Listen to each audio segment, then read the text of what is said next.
Councilman Riekert, Yes. Councilman Chester, Yes. Councilwoman Strange, Yes. Mayor Thomas. Yes, ma'am. Identification and pledge today will be by Councilman John Rickard. I appreciate his stand.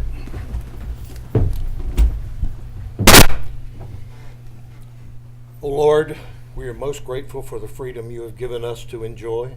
We realize the responsibility we must accept to protect and manage the affairs of our country and our community. Help us always to be mindful that being stewards of our community is not only for the elected, as we are only the messengers of the people. Protect and guide our military men and women. Help us to remember that after soldiers, sailors, airmen and women, Marines and coasties, there is a sixth service to be thanked, and that is the civilians who keep this country and our community moving forward at home. Thank you, Lord. Amen. Amen. I pledge allegiance to the flag of the United States of America and to the republic for which it stands, one nation, under God, indivisible, with liberty and justice for all. Thank you very much. I would entertain a motion for the approval of the special minutes of August 25th meeting. Motion to approve. Second. Madam Clerk? Councilman Solis, Yes. Councilman Riekert, Yes. Councilman Chester, Yes. Councilwoman Strange, Yes. Mayor Thomas. Yes, ma'am. Are there any additions or deletions to the agenda this morning? Yes, Mayor, if you would consider adding one item to the agenda, and that is the Gulf Power Agreement that would allow us to do it in conjunction with the other CRA project. I would need a unanimous. Any problem with that? I would entertain a motion to add that and approve the agenda. A motion to add that item to the agenda, please. Madam Clerk? Councilman Solis, Yes. Councilman Riekert, Yes. Councilman Chester, Yes. Councilwoman Strange, Yes. Mayor Thomas. Yes, ma'am. Next is our presentations. The first one this morning will be the National Fallen Firefighters Memorial Service Weekend, and to accept that would be Coco. Where's Coco? There. Come on up. The world famous Coco. Folks, the TV folks have to be able to see. The City of Panama City hereby proclaims October 8th and 9th, 2016 as National Fallen Firefighters Memorial Service Weekend. Whereas 35 years ago, the United States Congress and the President of the United States designated Sunday of the National Fallen Firefighters Memorial Service Weekend as a day to honor firefighters and emergency services personnel. The events of September the 11th brought national attention to the duties, responsibilities, hazards, and sacrifice faced by fire and emergency services.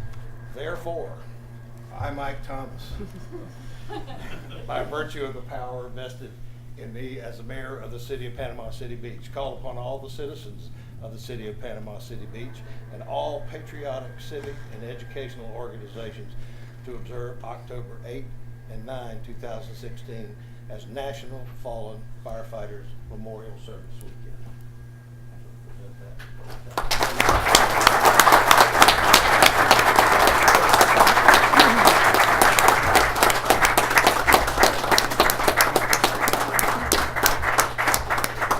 Joe, before you get started, I will take the liberty of mentioning that this is probably Joe's last meeting. And he was almost late to it out front, straightening cones out and make sure everybody was parked perfect and all those things that Joe has done for so many years. But I'd like to read a little bio of Joe M. Coco. Joe started his fire service career in 1976 with South Hampstead Volunteer Fire Department, New York. You might have guessed he was from New York. Joe moved to Panama City Beach in 1985 and began his career with Panama City Beach Fire Rescue on October the 7th, 1985. Joe was promoted to the rank of lieutenant in April the 19th of 1989. Joe was promoted to the rank of captain in July of 2001. Joe was promoted to the rank of battalion chief in November of 2015. John's probably largest slip up. Joe over everybody, giving him that much power. Chief Coco is very passionate about fire service, but Chief Coco's greatest passion in the job was fire prevention. Chief Coco enjoyed speaking to groups throughout our community about fire prevention, especially children. It's safe to say that thousands of students, civic club members, and businesses have heard Chief Coco's passionate fire prevention message. Another thing to know about Joe, he hates litter. Most days when Joe is not at the fire station, he likes to run on the beach, but he will be picking up litter during his run. Joe's greatest attribute is he puts others' needs before his own. He will be missed. Joe will probably go down as the Smokey the Bear of regular fire service. There's not a child he hasn't tried to put a hat on or something. I know in my restaurant, Joe will come in and he'll walk around with little hats giving them to kids and other little things. He has been, besides being mighty aggravating to everybody that he works with, he has been a wonderful ambassador for Panama City. Love you, Joe. And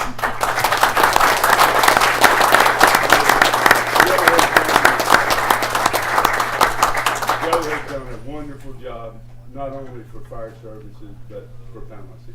And we appreciate your service very much, Joe. Thank you very much. Thank you for those kind words. Mayor, I'd just like to say this all came about yesterday, Joe.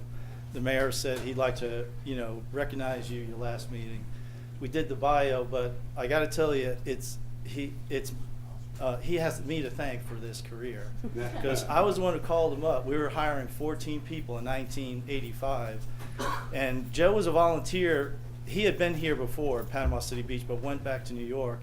And I called him up and said, Joe, the chief said he'd give you a job. And Joe loaded the Camaro, because Italian guys in New York have Camaros. And he drove it down here and got down here a few years later, met a nice girl from Long Island.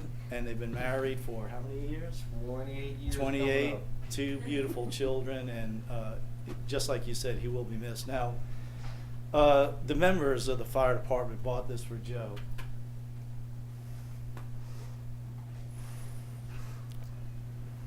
I'm the one who's supposed to be getting I know. emotional. I'm the Italian. You're the Irish guy.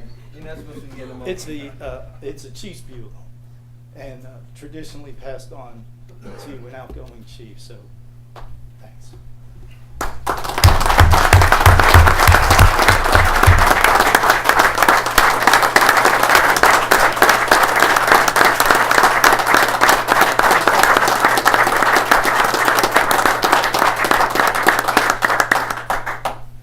It's an emotional day. But I'd like my wife to come up here because she's been my rock for 28 years.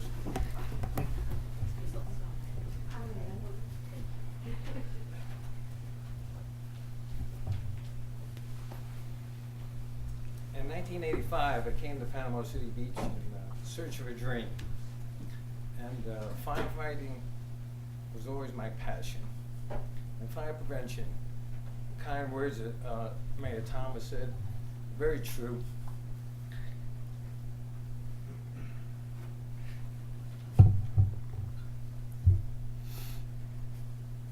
It's a very emotional time for me. But I must tell you, we've come a long way since 1985.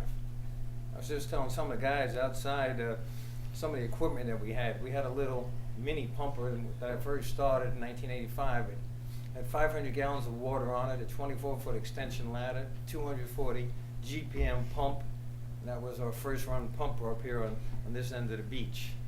And we thought, we were special back then. We put out a lot of house fires with our little truck. But the progression of the fire service has come a real long way in Panama City Beach. I don't know if you really realize the people that are sitting here in the fire department uniforms.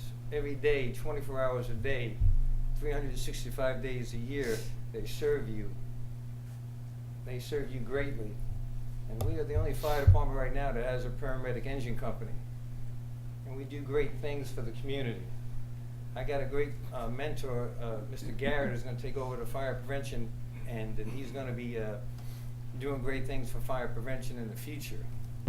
But I must tell you, as a community, you must think about financially supporting your fire department. There are many great needs that we need to go forward with the demographics of this community growing. We need more firefighters, more fire stations, more fire equipment. We need to look at the fire department structure and get better salaries for our firefighters so they don't have to work 2 and 3 jobs to make a living.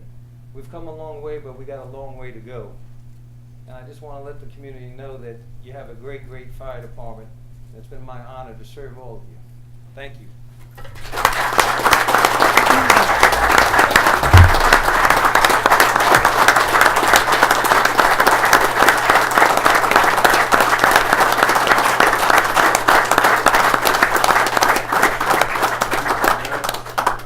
Thank you very much. Thank you. I don't think we can let Joe go without a smile. And I will tell you that I live in a condominium on the beach, and I see Joe running by. And one time, the security people where I live called and said, "Who is that guy down there messing with the children?" I said, "That's Captain Joe, and he's giving them an American flag." And so security is watching you, Joe. So you'll never be alone. Thank you. Thank you.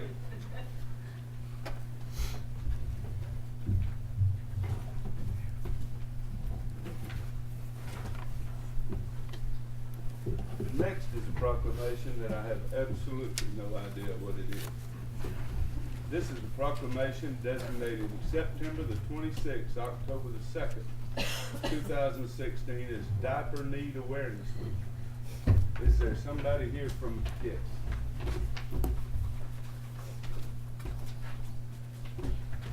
From the Junior League of Panama City. How are you? I'll educate you. Good. Probably need diapers. TMI. Diaper need, the condition of not having a sufficient supply of clean diapers to ensure that infants, toddlers are all clean, healthy, and dry, can adversely affect the health and welfare of infants, toddlers, and their families. And national surveys report that 1 in 3 mothers experience diaper need at some time while their children are less than 3 years of age, and 48% of families delay changing a diaper to extend their supply, while the average infant or toddler requires an average of 50 diaper changes per week over 3 years. That is amazing. It's a lot. Now therefore, I, Mike Thomas, by virtue of the authority vested in me as mayor of the great city of Panama City Beach, do hereby proclaim September the 26th through October the 2nd as Diaper Needs Awareness Week in Panama City Beach, and encourage the citizens of Panama City Beach to donate generously to diaper banks, diaper drives, and other organizations that distribute diapers to families in need.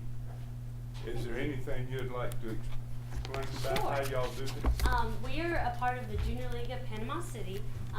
We operate a diaper bank which collects diapers and then provides them to agencies who work with people who experience diaper need. It's 1 in 3 families that experience diaper need, which means they delay changing their diapers, which is reported in about 50% of people, or they have other means, that they do to delay putting their child in a clean diaper. So this is to raise awareness. It's a signature event of the National Diaper Bank Network, which is over 320 diaper banks across the United States. And so we are just a small part of what we're trying to do nationally to end diaper needs. So I appreciate you raising awareness to this issue. We thank you. He'll raise awareness. John will. And people I wish that the Junior League of Panama City had a showing like the firefighters. Man, I'm impressed. The firefighters wish y'all would have been here too. I know. Thank you Next very time, much, next ma'am. time. Thank you so much.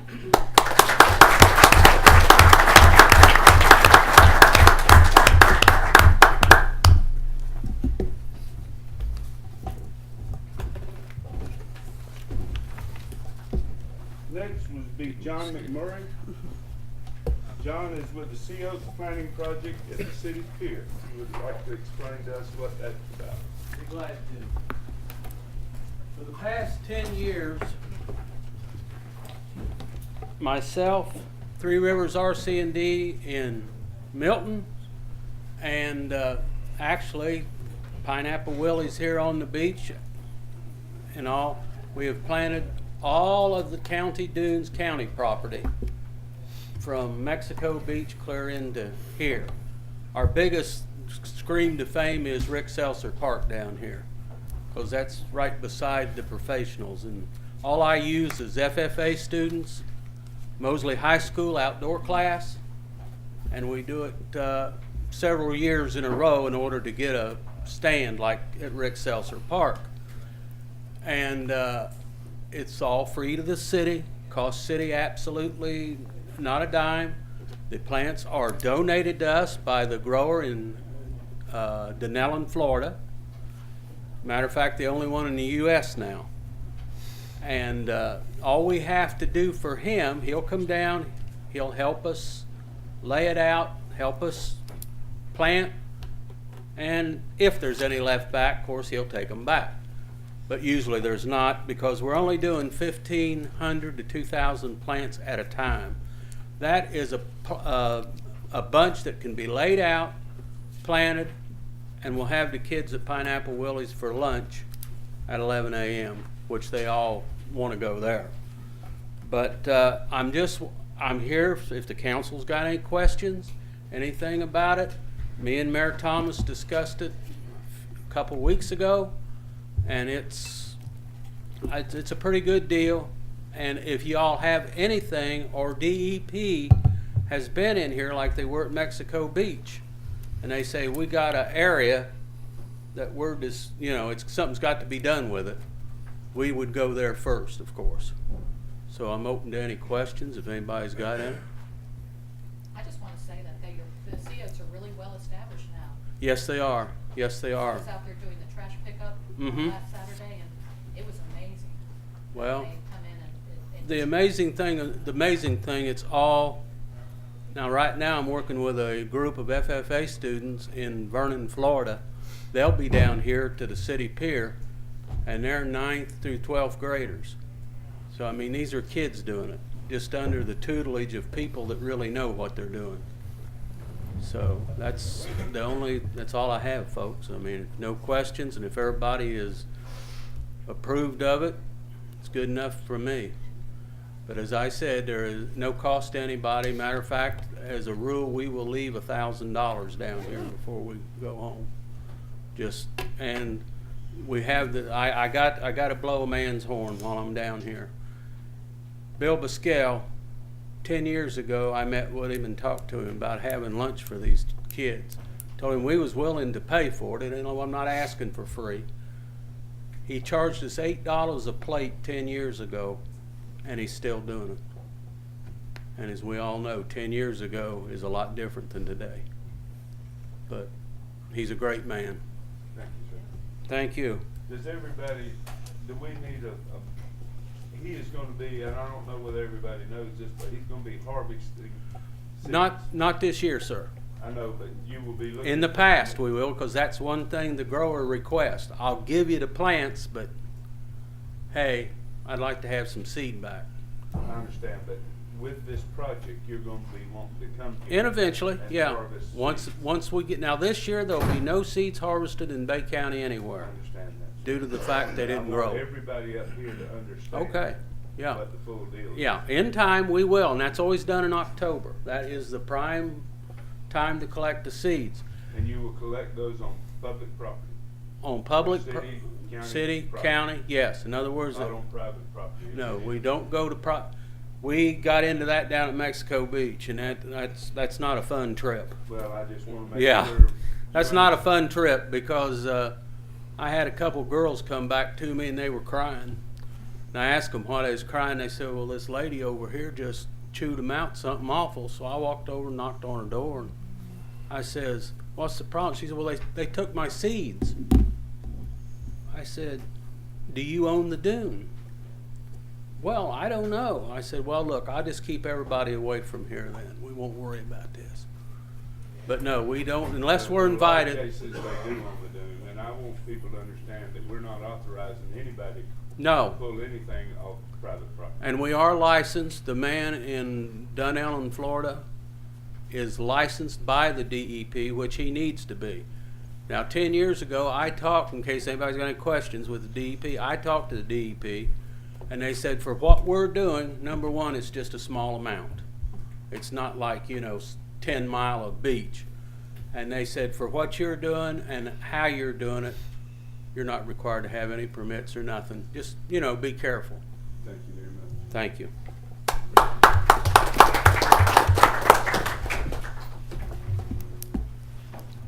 Amy, is that something we need to do anything with? I don't know enough about.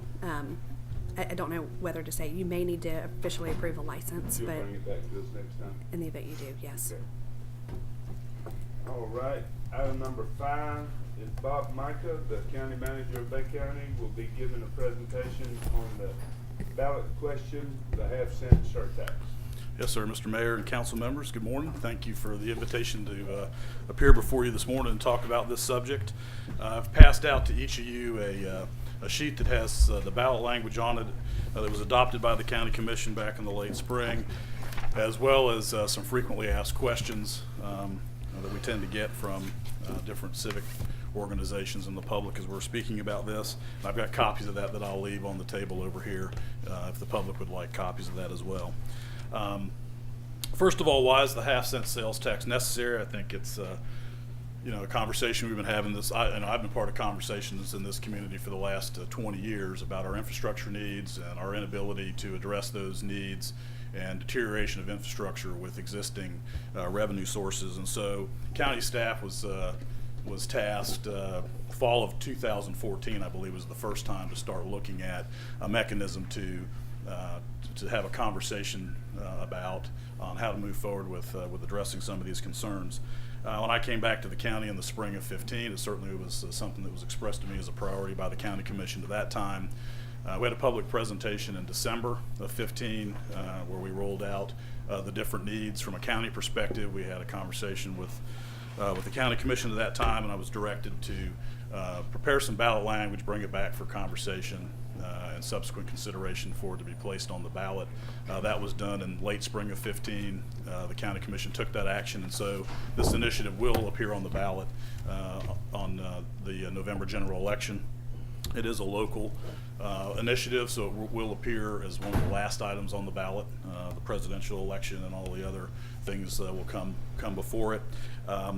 But quite frankly, the community as a whole, community-wide, has unmet infrastructure needs.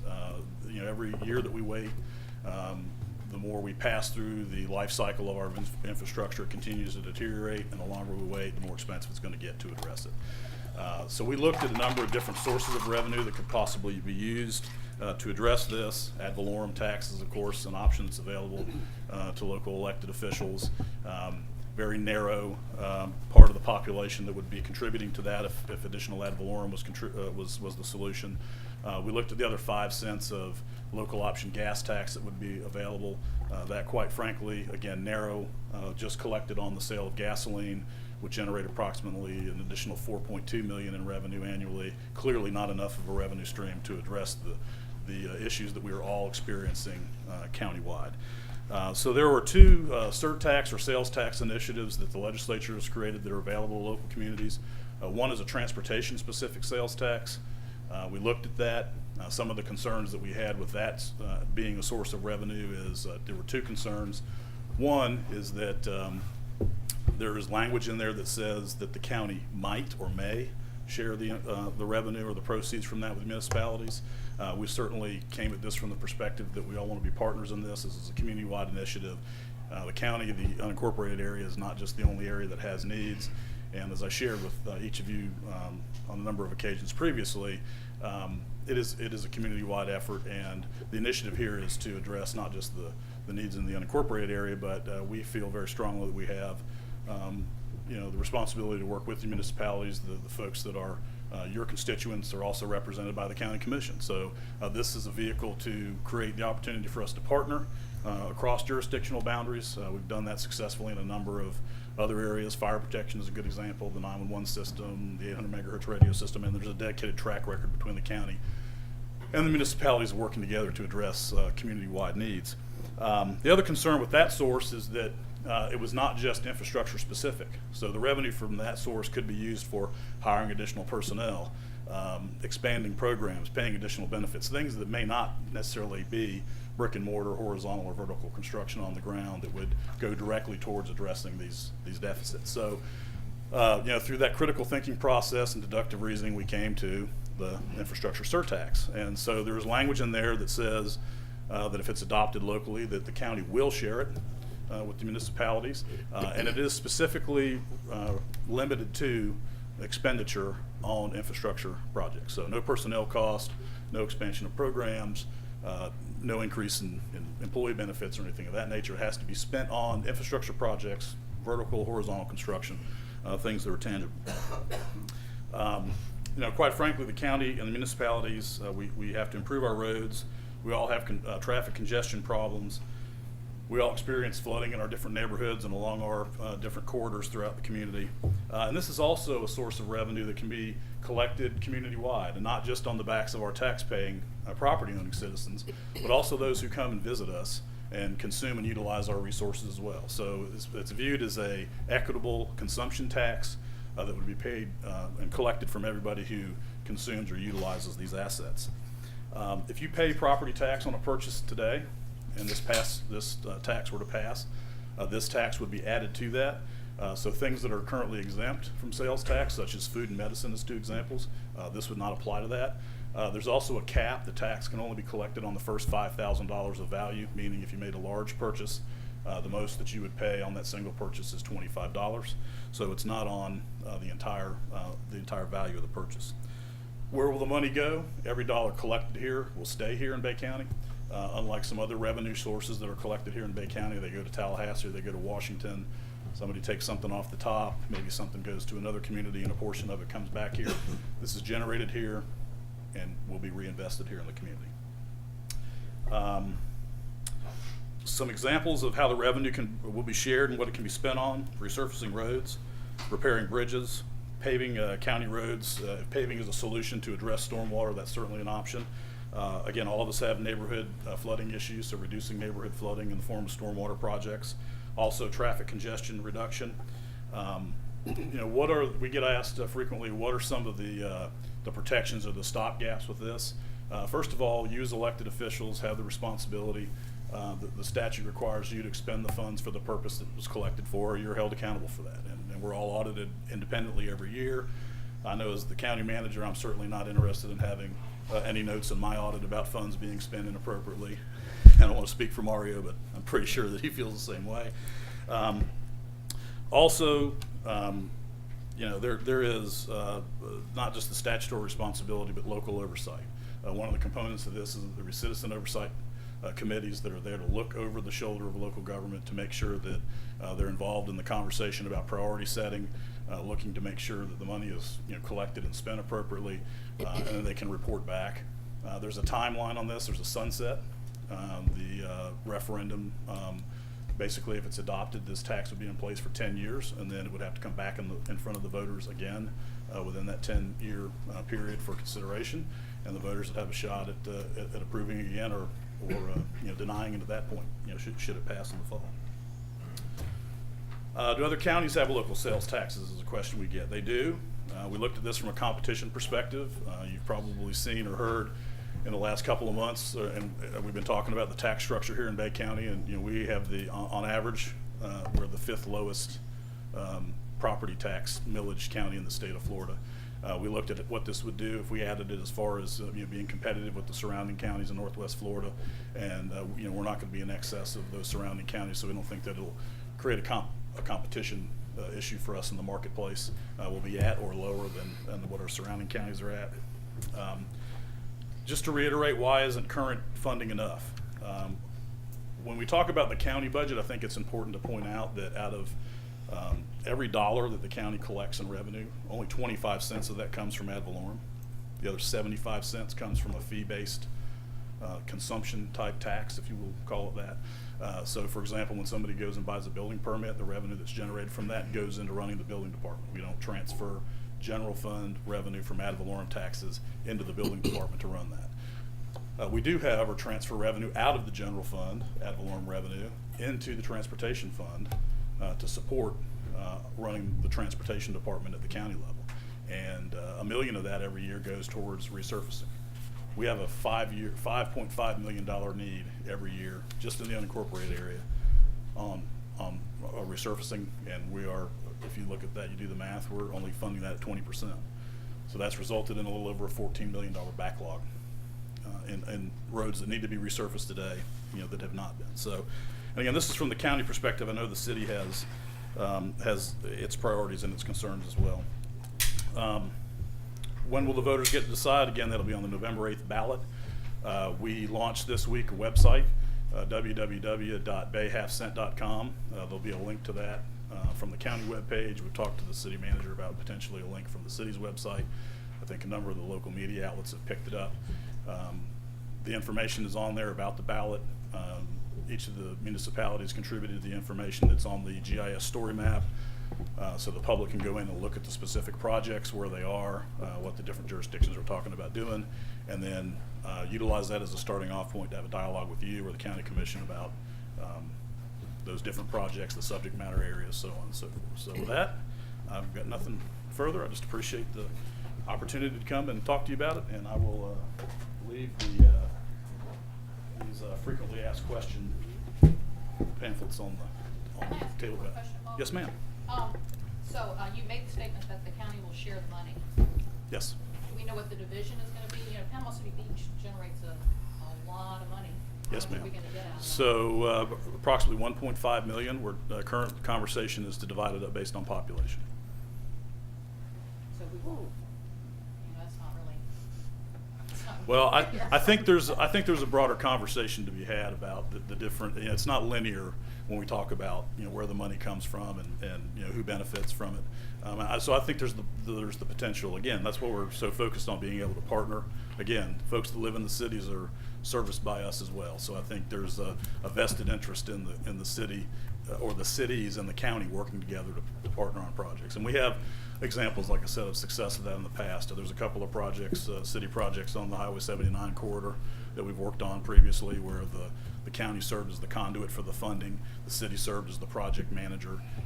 We simply conveyed the money from the state or federal source, and the city went out and designed, developed, and contracted the project, and we just served as the go-between. So again, I think it creates an opportunity that's not there today because the funding is not available. So. Can Sure. Have you all done a breakdown to find out what the impact would be on citizens versus tourists, or what you feel the breakdown is going to be? Well, you look at where the current 6 cent is generated, and clearly a majority of that comes from the area that's between the 3 bridges, both incorporated and unincorporated. I think that's important to point out, is that the revenue is just not generated from within the city limits of the beach. We have unincorporated area out here too. There's also tourism areas in Mexico Beach. Panama City is coming along, so the tourist industry is going to generate the majority of the revenue from this. There's John. Just a clarification, not really a question. The Citizens Oversight Committee, who's on that? How's it appointed? What does that group consist of, please? Well, I think that's a decision that the council will make. There's Now, no there's hard seven and councils fast. involved, though, Yes, right? sir. I imagine what will happen is that each jurisdiction will have its own citizen committee, and then it'll be appointed by its elected body, and that committee will set the priorities and have oversight within each municipality, and then there'll be one for the unincorporated area to oversee So you're that. saying it will be up to this council to determine how the oversight committee is done for this Yes. city? Yes, sir. Okay, thank you, sir. Bill, nothing? I understand.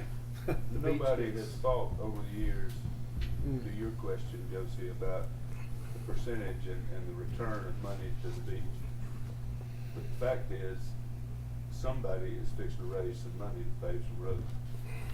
And if they do not raise it with this sales tax, they're gonna raise your ad valorem tax. And they don't have any choice. And the cities, all of them, will get nothing out of that. It'll all go to the county. We will have no control over how any of it's spent. And with this, we at least get a portion that we can get back. We get nothing out of Avalon now, and we will get nothing. And to me, it's, I was on the county commission, and they're not gonna have any choice. They are fixing to raise your taxes. Either you can vote to help your city get some taxes and to make sure you get a piece out of it, or you can vote to let them raise your ad valorem taxes. And you're gonna hear a groundswell of people that are against any kind of tax. And a lot of times, when in the past, when we've heard that, it's the people that don't own any property in Bay County. So when you raise ad valorem taxes, you're not hurting them at all. So they stand up and fight it the loudest usually. And the people that are paying taxes on their property are gonna get taxed either way. This way, each of your municipalities will have some control over how it's spent. Bob, I appreciate it. Can I ask sir. one more question? Yes, sir. Since you're gonna be raising additional revenue through that half-cent sale, is there a possibility you'd be able to reduce the ad valorem tax? Absolutely. That $3 million, I'm responsible for submitting a balanced budget to the county commission every year. So, the commitment that I am making is that my budget next year that goes before the county commission at this time will have a millage rate that extracts that $3 million in revenue that is transferred from the general fund into transportation. It will not be part of the budget, so it would not be, in future years, would not be collected. And today, in today's dollars, that equates to about a 0.25 millage decrease in the county property tax millage. So it does create the opportunity to do that, yes, sir. One more question, if I may. Some of us have heard this before, and in a previous presentation, you mentioned what we as city council elected officials can say about this and what we can't. Some weren't there. Would you repeat that, please? Right. So Florida statute chapter 106 kind of outlines the rules of the road, if you will. And so fact-based information concerning this issue is certainly within the purview of your staff, and then you as elected officials have the flexibility to discuss this issue and have your opinions. It's in black and white. It spells out what you can't do. But we cannot recommend. You can't be involved. For or you can't against. be. Yeah, there's no electioneering. There's no involvement in political committees. None of that. It's for information purposes only. What's the current transportation budget for the county? Approximately. Probably in the neighborhood of 18 million. That's different than what he's talking about. Right. Because Well, this okay, part right, will for the only be roads, for what- repaving. For road Right, resurfacing, yeah. it's $1 Right, million. I'm sorry. How much? $1 million. $1 million? Right. What is ours? 450? 500,000. 500, okay. Right. We move a lot of traffic out here, they know that. Yes, ma'am. I do. This would allow us to add some money to. that I'm in it every section morning back there. on Clara Avenue as I'm going into town to work. I know you do. Bob is a resident of Panama City Beach. He is. All right. I knocked on his door. We'll be nicer to him now. Would we keep that 500 in? Yep. I hope. All right. Is that it, Bob? Again, thank you. Thank you. I'll leave these on the table. Thank you. Thank you, Bob.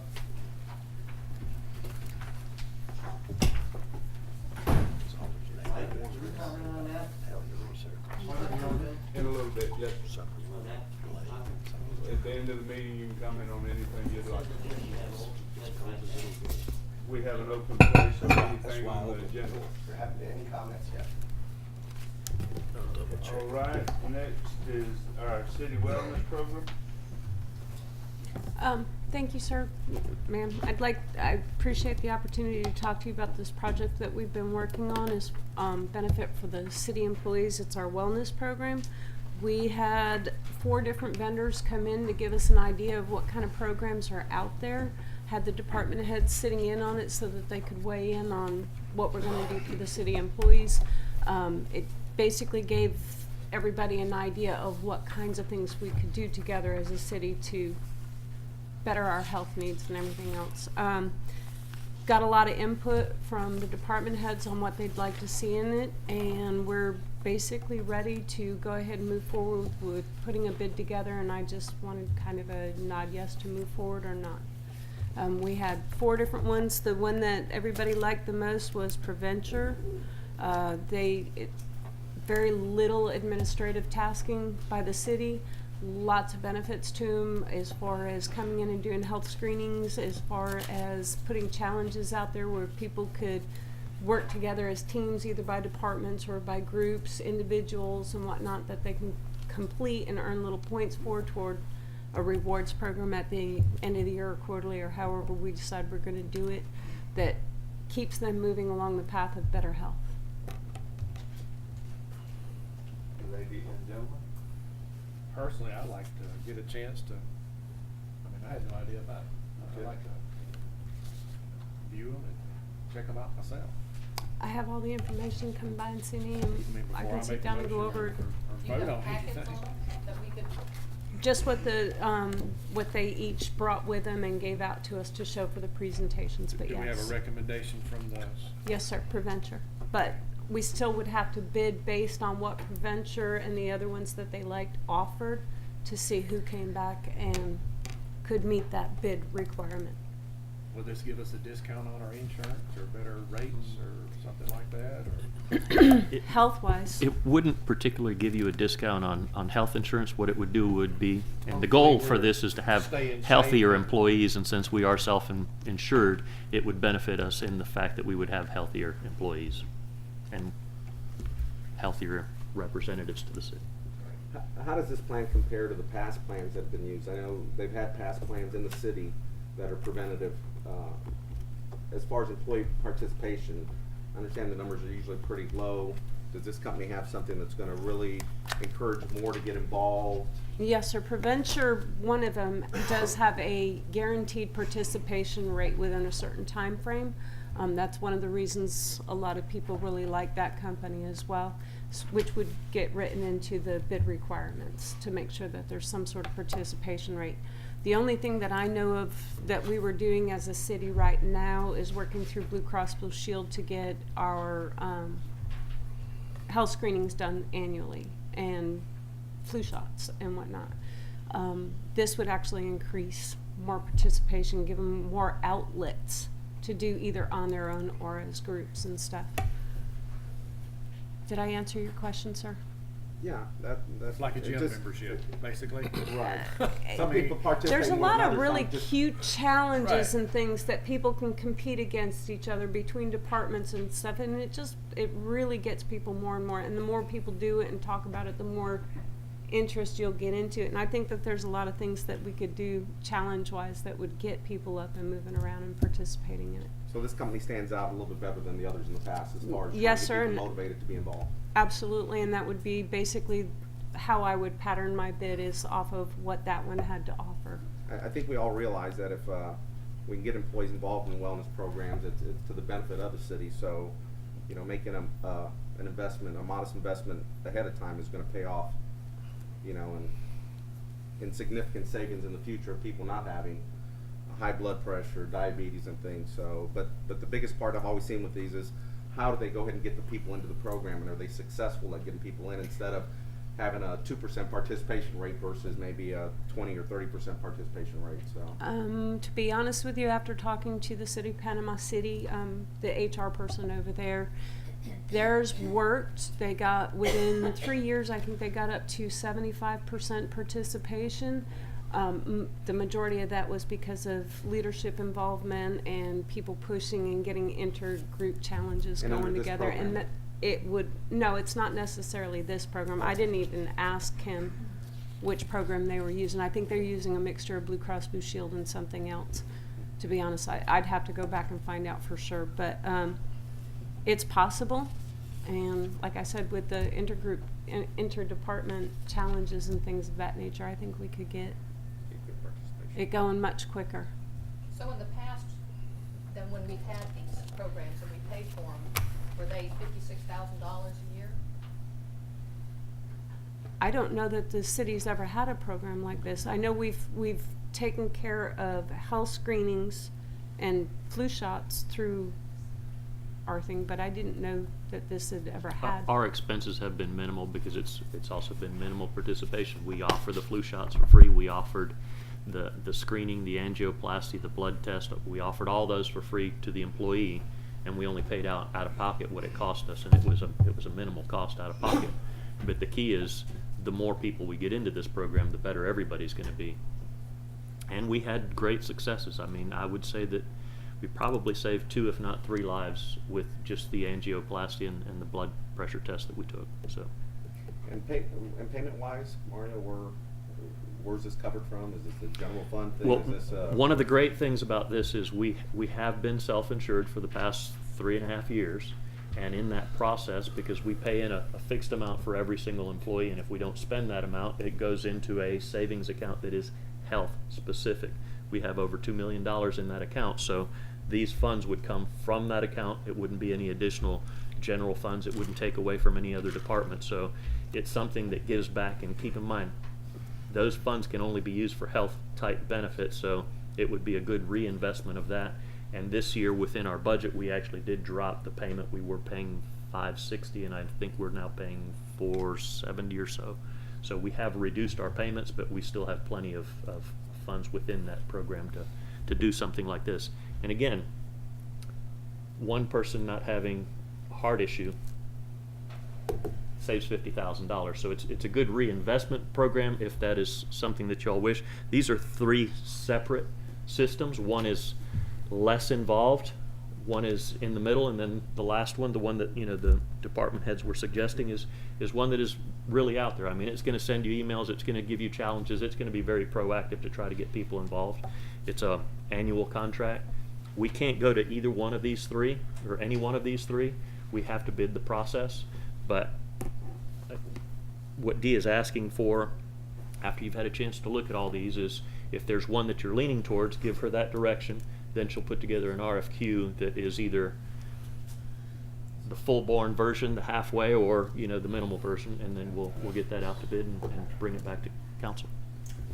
So when would you anticipate this coming back next meeting? Or that would give you, Mr. Chester, that give you time? Oh, sure. If she get the information to me, I'd just like to go over. Is the information vote here? on it. I have it in my office, so you Okay. can stop It'll- by anytime So you it's want. not included here? We'll put a copy of it in your boxes. Okay.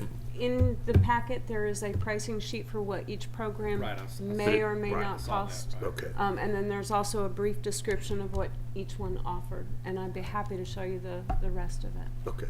My only thing, as far as input to the RFQ, I'd like to, like I said, I'd like it to be heavily weighted towards participation levels. This company actually gets there and does what it needs to do to go ahead and get participation levels up. The one that the majority, or everybody actually, really liked the best, it was the only one that offered any kind of guarantee, which is something that I would definitely include in it, is some sort of guarantee so that the city doesn't lose out. What is a guarantee in this They case? guarantee a certain participation rate, Okay. and if not, Okay. And if not, they refund the money, or? I think, I'm not really sure how that works out. I'll have to get more information, and I mean, I have it with me. I just don't know it offhand, and I don't want to give you the wrong answer. If I might read into what Josie was talking about a while ago, she wanted to know how much things cost in the past. In the past, the city had a program where they gave money for healthy people.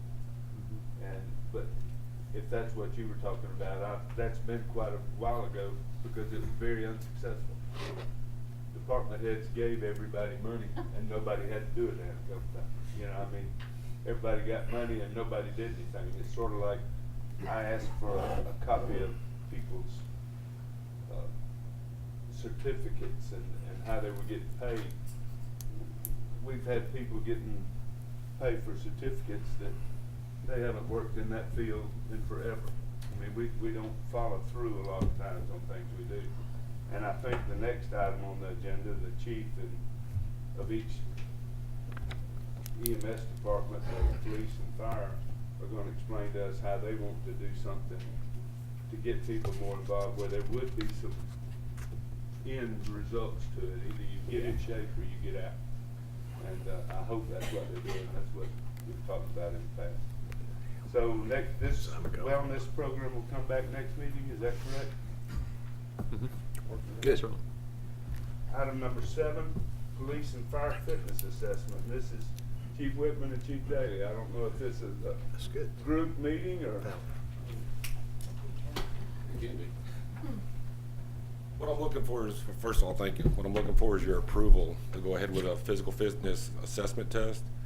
It'll be for my brand new recruits. In the civil service charter, there's a section that says it's got to be approved by city council before I can move forward.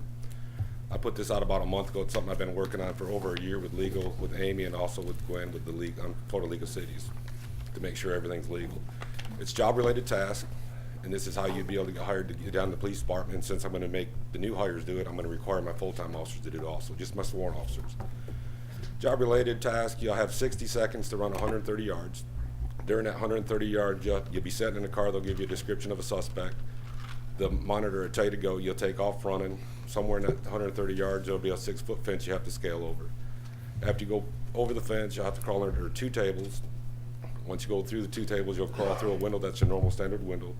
Inside the window, there'll be 4 different suspects standing there. You point out the one that was given the description of.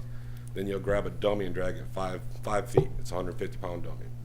A lot of the agencies do it. It's something we should have been doing a long time ago. We haven't done a physical fitness assessment since Sullivan was here in 1997. When he left, we did away with all of our physical fitness assessments. It's something I've been wanting to do, but it takes a while with legal and everything else to make sure the city's protected. Like I said, I want to start in January with all my new hires. I need your permission to move forward, and then I'm going to make it a requirement of all my full-time officers, and I'll be the first one to take the test. I've already said that. If they fail it the first time, they'll have 6 months to make it up, and if they don't make it up in 6 months, we'd have to let them go because they wouldn't be fit for duty anymore. My job is to put the best police officer out there to protect you, our community, and our visitors. And I think it's easy to be passed. My son, when he went to the sheriff's office, he was worried about it. I helped him do it, and he was the fastest one over there. He said it was a piece of cake. So I'd be the first one to go through it. But I would need your approval to go forward in it. I'm actually surprised we don't have one in place already. I thought that was a standard for all law enforcement. No, we have not. We did away with it in '97. We went to another administration after Sullivan, and the previous 2 administrations didn't want to do that. It's something I've been working on for over 3 years, but it took a year to go through legal with it. That's a great idea. I think the most important part, though, is making sure you do have something in there, like you were talking about, as far as a remedial period, if there is an issue, to be able to go ahead and do all we can to get a person to where they need to be at. I believe everybody can pass it at the police department. We've already told them, like the full-time officers will start doing it in February when we do our training. That's a 6-month warning right there, so they should be getting in shape. We have equipment where they can exercise. They know what we're going to do. It's not going to be a hidden surprise. They can practice this on their own. And if they failed the first time, they got 6 more months. That's a solid year to get in shape to run 130 yards. Mr. Mayor, I would make a motion that the chief be allowed to go forward with this program. Do they need to be done separately, fire and? Because they're being presented somewhat separately, you can do them separately, you can do them at the end and bless them both. It's up to you. Thank you. Councilman Solis? The chief's gonna, was he gonna make a? We're doing separate. Yeah, yes. Councilman Riekert? Yes. Councilman Chester? Yes. Councilwoman Strange? Yes. Mayor Thomas? Yes, ma'am. Keep that. Very briefly, the fire department has always had an agility test to be hired. And when I became chief, we then did it annually. And the city did, that was our wellness pay. If you passed it, you got it. And at one point, we did have 100%. But it kind of works hand in hand with what Dee is doing as well. We do still do the agility test. We actually combine with Panama City, Bay County, all the fire departments to do that. Any person that wants a job in the fire service can go there. Matter of fact, it's going to take place this November in Panama City. But then we'll do our all of our full-time employees as well. It's very basic, and usually we don't have any trouble with people passing it. But if there's an issue, it certainly would point it out, because you do have to climb the 100-foot ladder. So that usually shakes them out. But so it is very important for firefighters and police officers to be in shape. So I appreciate your support. Thank you. I'll make a motion John's to. already doing something. Do we need to go ahead and? This is a ratification of his existing program. We're not certain if it's checked the civil service box, so Sure. we're doing both of them just in case. Thank you. I make a motion to proceed. Second the motion, please. Clerk? Councilman Solis? Yes. Councilman Riekert? Yes. Councilman Chester? Yes, ma'am. Councilwoman Strange? Yes. Mayor Thomas. Yes, ma'am. This is the portion of our agenda for public comment. It's limited to 3 minutes for consent and regular agenda items only. If you have anything on the consent agenda or the regular agenda, please come to the podium and give your name and address for the record, please.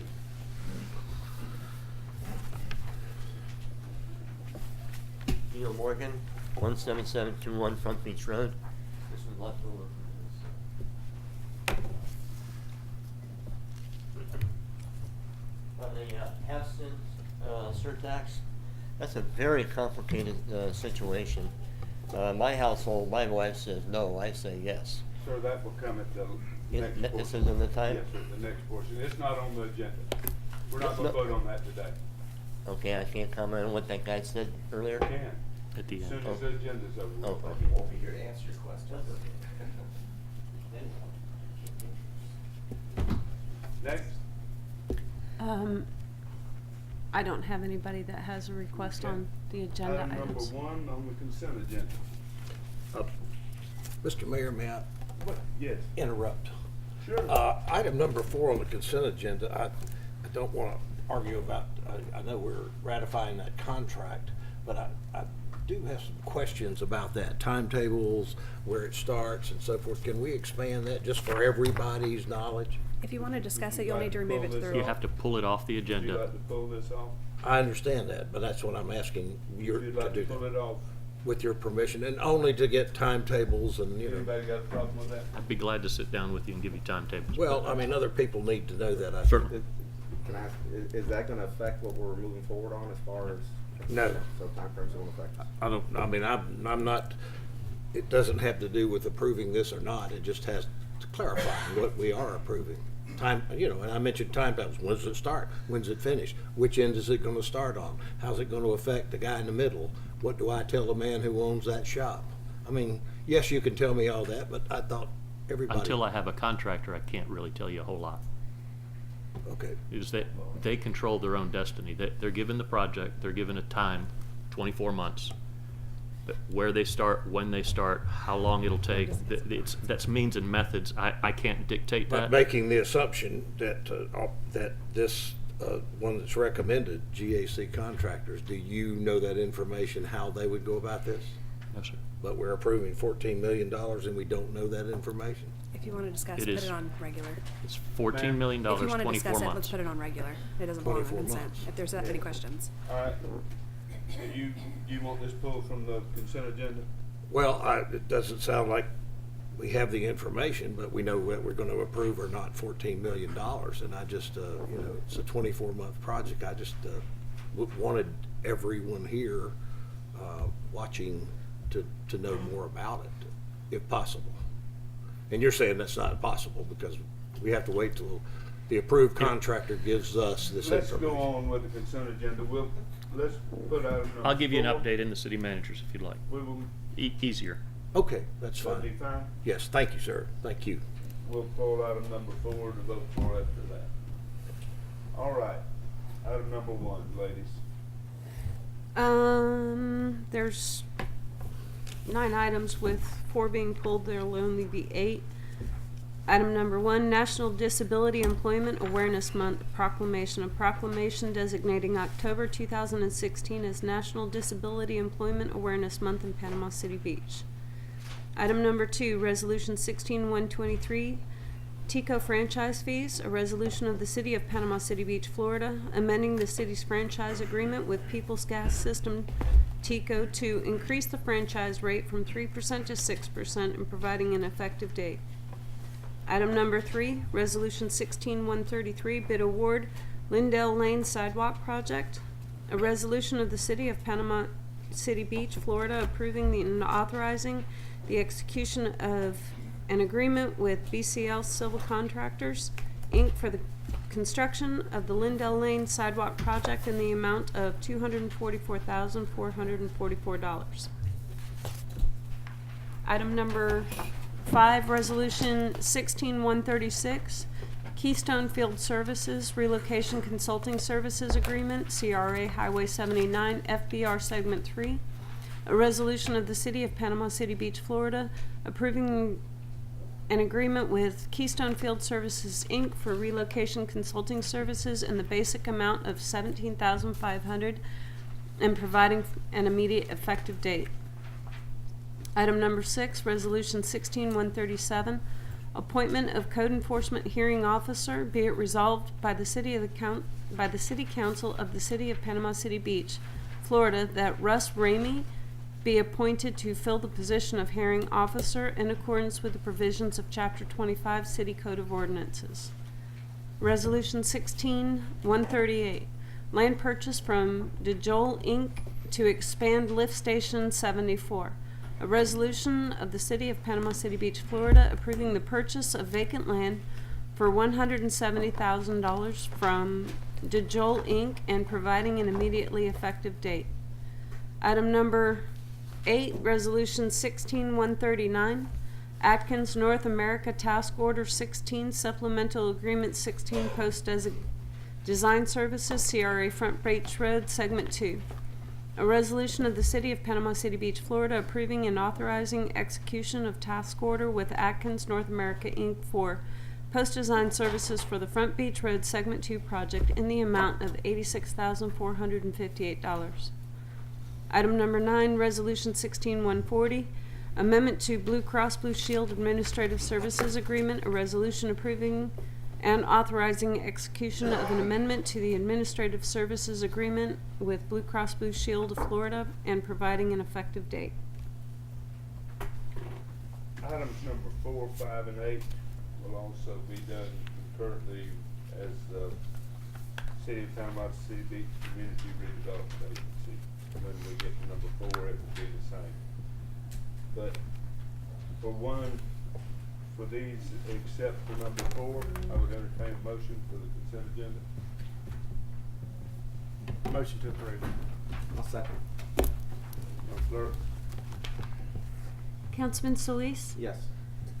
Councilman Riekert? Yes. Councilman Chester? Yes. Councilwoman Strange? Yes. Mayor Thomas? Yes, ma'am. The regular agenda today, item number 1, Mario Ginsburg, resolution 16124. Mayor, this is the adoption of the amended CRA budget. Holly is here if there are any questions, but we had workshops and she took the comments that came from the workshops and modified the CRA budget, and we have that here present for you to review. If you have any questions, Holly or I will help. This resolution actually adopts the amended and the proposed in one resolution.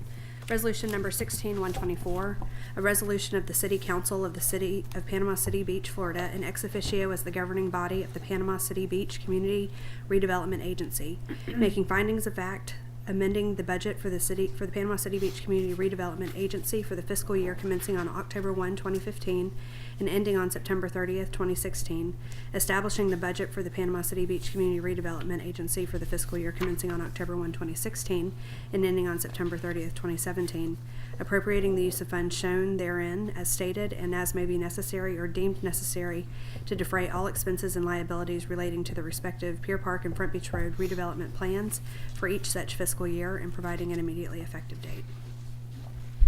Entertain a motion, item number 1. Make a motion to approve. Second. Madam Clerk? Councilman Solis? Yes. Councilman Riekert? Yes. Councilman Chester? Yes. Councilwoman Strange? Yes. Mayor Thomas? Yes, ma'am. Item number 2, resolution 16129. A resolution amending the budget for the City of Panama City Beach, Florida for the fiscal year 2015-2016, appropriating revenues and providing an effective date. That is for a motion.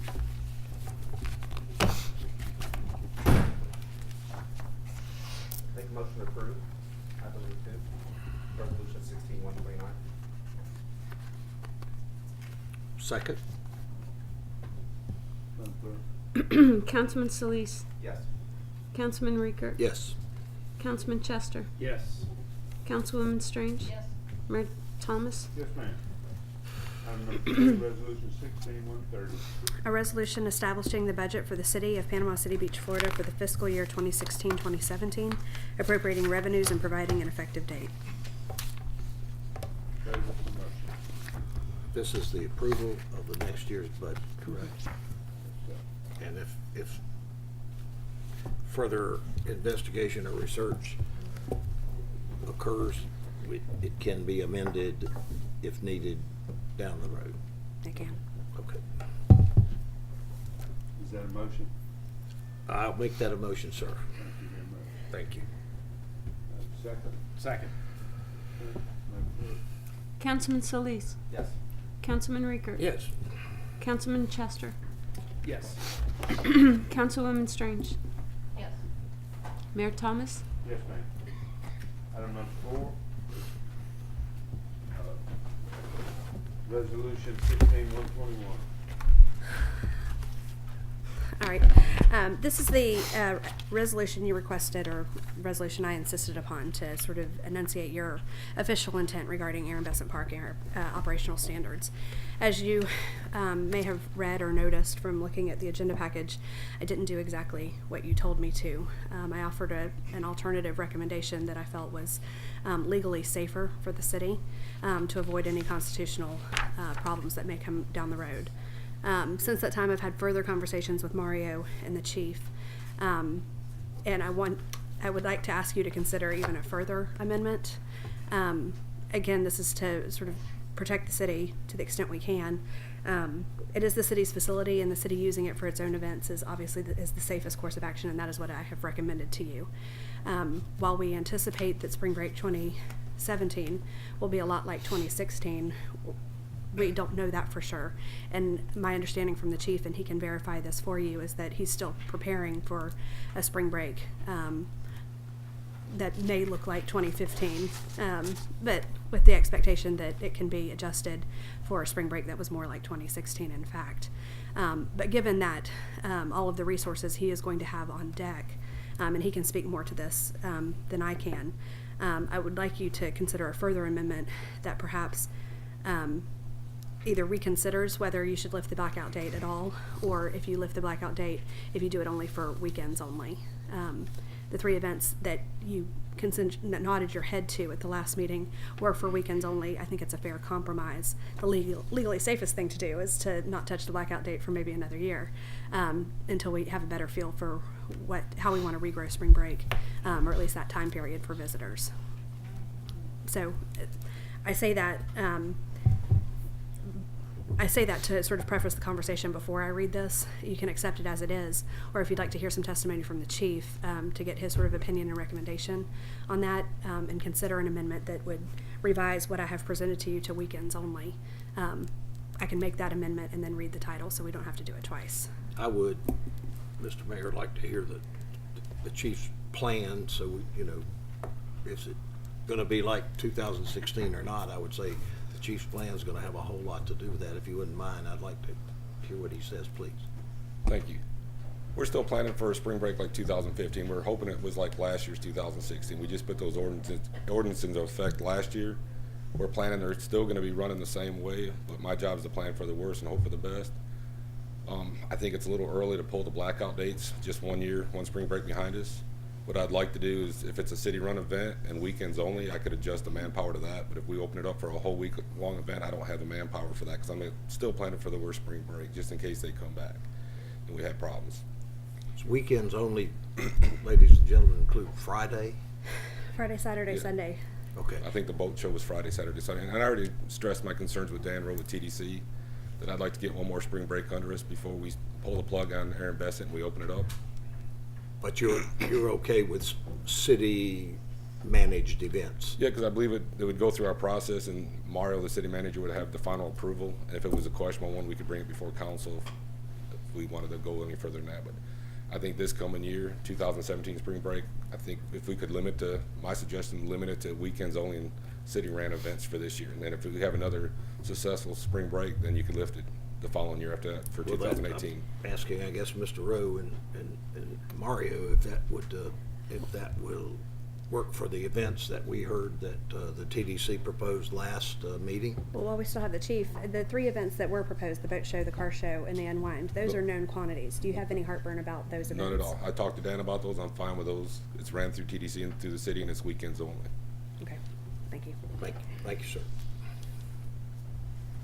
So you need a motion on that? Wait just a second, Dan, do those times work for the events that we ask you to promote? I'm not sure that Friday, Saturday, Sunday works for the car show, because typically they come in earlier than that and they set up for multiple days. And I don't know the specific dates that Mr. Parrish would like to set up for that, but that's the largest concern, because generally they'll come in Monday, Tuesday of a week and stay through the weekend. So in that case, you know, Friday, Saturday may make it more difficult for that car show to make it a viable event if it's only allowed to be set up for Friday, Saturday at Aaron Besant Park. So for that particular event, I think it is more important, you know, and that's to have it where it can be available longer than just the Friday, Saturday. Would that Tuesday, Wednesday, Thursday, Dan, would that be technically setup days? They're setup days, but they do, they operate throughout, you know, those dates, because they come and they display their cars, you know, and there is activity happening at the park, you know, before Friday. If we know, Mr. Mayor, I'll ask you this question, if we know the events that are proposed for March, We already know that. we know that, so we could approve those events for March, and those events will dictate the days the blackout would be lifted. I would be for that, saying the car show might start on Tuesday, so it'd be hard to say weekends only, if with the permission and acceptance of the chief back there, just say that the events that have been proposed perhaps change our motion to approve those events and the timetable that they're requesting in March as the lifted blackout dates. Maybe is that possible? Yeah, If we I'm just thinking leave the through how to do language it. the way we had it. I think we can leave the language the way it is, or alternatively, we can exempt up to 3 activities, which would cover. If we got what we asked for to start with, for this year, it would give you time to write up something. And while the events that we asked for as a council, those aren't events that are gonna give him any problem. And nobody says he has to furnish security for that. They can be made to get their own security. I mean, these events will help change the problem we're having, I believe, and we believe at the last meeting. And from a city perspective, I want to make sure that the city has as much say and control over these events as possible, using its facility. If we could vote on it, we would. I'm just trying to keep it as limited as possible. But these 3 events, and these 3 events only, we asked to be able to put on these events. The council did, the TDC didn't ask, we asked to be able to do it. And I would that's- think that would be pretty safe. That's consistent with what We was had said originally we wanted read. to change the image of the beach, and these are family friendly. Might I make a motion to that effect? Yes, I feel like this is sort of in 2 steps, or at least I want to clarify. You can approve this as is, which I understand to be the consensus of the council. You also want to qualify it so that it is just these 3 events, that are known quantities already discussed, requested by the council for the Aaron Besant Park Spring Break 2017. Yes, these 3 events, and if something else came up twixt now and then, we could reconsider that, but for now, we're speaking those 3 events. Okay, so- Diaper change an event that was gonna bring in a lot of people, we may wanna vote on that too. Okay, I'm gonna request 2 motions. One is to approve this as written, because this is global. This applies to every year going forward from this moment. I would request a second motion that directs the city manager for 2017 use of Aaron Besant Park. The city has requested these 3 events. They are known quantities. Approve these and close the door. I would make that first motion, please. I'll second it. How long has the blackout been in effect? This has been in effect That's 2012. since the Since park day was, one, since the man, park yeah. was established. And if I might, the reason it was put in there then is because spring break was so big, they didn't want to have large concerts out there that tax the police. For safety reasons, it Right, just right. wasn't practical. The chief and the council felt that the city was running at capacity as far as safety is concerned, and that was the main. All right, Madam Clerk? Councilman Solis? Yes. Councilman Reeker? Yes. Councilman Chester? Yes. Councilwoman Strange? Yes. Mayor Thomas? Yes, ma'am. Oh, I didn't read the resolution. Oh, let me correct that, just real quick, I apologize. A resolution of the City of Panama City Beach amending the Aaron Besant Park operational policies to permit city-sponsored activities during the spring break blackout period and providing an immediately effective date. The motion you just approved was to approve this resolution as it was presented to you. Thank you very much. I do need that second motion, though, to direct Mario. Second motion basically says that you support these 3 events. And I would make that motion also, please. I'll second that. Madam Clerk? Councilman Solis? Yes. Councilman Reeker? Yes. Councilman Chester? Yes. Councilwoman Strange? Yes. Mayor Thomas? Yes, ma'am.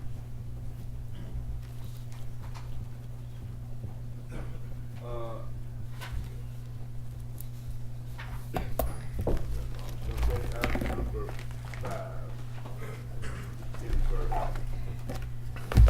All right, this is a resolution basically to maintain the status quo. I'll read it and then give you a brief explanation. A resolution of the City of Panama City Beach, Florida, related to low-speed vehicles made available for rental in the city, continuing the registration moratorium established by Resolution 1682 until December 23rd, 2016, or the expiration of Ordinance 1388, and providing an immediately effective date. As you will recall, in May of last year, or May earlier this year, you passed a resolution creating a moratorium on the registration of vehicles. The next month, you passed an ordinance which placed a moratorium on the issuance of permits and for the development of land on which low-speed vehicles would be rented. The expiration dates of those did not run concurrently. So the purpose of this resolution is to extend the registration moratorium only to sync with the expiration of the ordinance on the same topic. Does that make sense? Does that give you time to finish up everything, you think? Yeah, and in my attorney's report, I want to give you a schedule of what to expect on this. Thank you very much. Any questions on that? Up, ready for a motion? Motion to approve. Madam Clerk? Councilman Solis? Yes. Councilman Reeker? Yes. Councilman Chester? Yes. Councilwoman Strange? Yes. Mayor Thomas? Yes, ma'am. I would ask the city manager to give his comments at this time so we can go back and vote on number 4 when we get through. We also have the Gulf Power contract. Oh, you had it. Yeah, Okay. that we added to the agenda. Go ahead. The Gulf Power contract, and we have a resolution to read on that also, is basically, it's the underground work for segment 2 that would go from Lake Town Wharf to Edgewater along Front Beach Road, so from South Thomas Drive to Richard Jackson Boulevard, and then an extra couple feet to tie into the existing roadway. It's approximately $2 million, and what it does is it releases Gulf Power to purchase the copper, the transformer, and the switchgear that goes into undergrounding all the power along that section of roadway. In the ordinance. We have a resolution. Resolution. A resolution of the City of Panama City Beach, Florida, approving and authorizing execution of a utility undergrounding agreement with Gulf Power Company in the amount of $2,220,955. This agreement will supersede an earlier agreement adopted by the council for the same project. It was in a slightly different amount. This form agreement has been revised slightly to adjust the new price estimate over the passage of time, so it does increase the price slightly. It changes the ampage at Gulf Power's request and, in our opinion, total discretion. And it does revise the Exhibit C's an Exhibit C that contemplates an agreement with the landowners regarding lighting. So those are the changes from a previous version some of this council has seen in the past. But it has been reviewed by staff, by special counsel Chef Wright, and comes to you with recommendation from staff. All right. Any comments is available for a motion? Make a motion to approve. Second? Okay, Madam Clerk? Councilman Solis? Yes. Councilman Rickard? Yes. Councilman Chester? Yes. Councilwoman Strange? Yes. Mayor Thomas? Yes, ma'am. City manager report? Certainly. In order to answer the question that Councilman Riekert had on the contract for segment 4, when you bid a project, you put drawings together, you put specifications together, and you put guidelines together. That says that they're supposed to give you a price. That says that they have to complete the project within 24 months. Everybody responds in the same manner. Nobody gives you a schedule. This is something that is developed afterwards. We will have public information. We will notify the landowners along the project, but none of that happens at this phase until you release the project, because we could go through the same process we did last year, which was that we didn't issue the contract. So until you issue the contract, you don't take the next step. So until the contractor's approved, I won't know what the schedule is. I couldn't tell you if he's going to start on the east end, on the west end, if he's going to start in the middle and work his way out. Couldn't tell you, and it would be an awkward position to put the contractor in today, because he may not have the authority to make that decision here on the fly.